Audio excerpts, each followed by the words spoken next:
মা এবং পুত্রের বয়সের সমষ্টি ৬০ বছর। মায়ের বয়স পুত্রের বয়সের ৩ গুণ। তাদের প্রত্যেকের বয়স কত? খেয়াল করি, এখানে বলা হয়েছে মায়ের বয়স পুত্রের বয়সের ৩ গুণ এবং মা আর পুত্রের বয়সের সমষ্টি মানে যোগফল হচ্ছে ৬০ বছর। মনে করি পুত্রের বয়স সমান ক বছর। অতএব মায়ের বয়স সমান ৩ গুণ ক বছর। আমি এখানে ক এর সঙ্গে ৩ গুণ করেছি কারণ মায়ের বয়স পুত্রের বয়সের ৩ গুণ। সুতরাং ৩ গুণ ক সমান ৩ ক বছর। প্রশ্নে বলা ছিল মা এবং পুত্রের বয়সের সমষ্টি মানে যোগফল ৬০ বছর।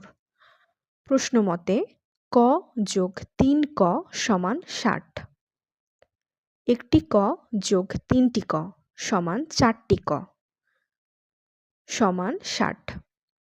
এই ৪-এর সঙ্গে ক গুণ অবস্থায় ছিল। সমান চিহ্নের ডান পাশে আসার পর হয়ে গেল ভাগ, ৬০ ভাগ ৪। অতএব ক সমান ১৫। ক এর মান বের হলো ১৫ এবং ক এর মান হচ্ছে পুত্রের বয়স, অর্থাৎ পুত্রের বয়স ১৫ বছর।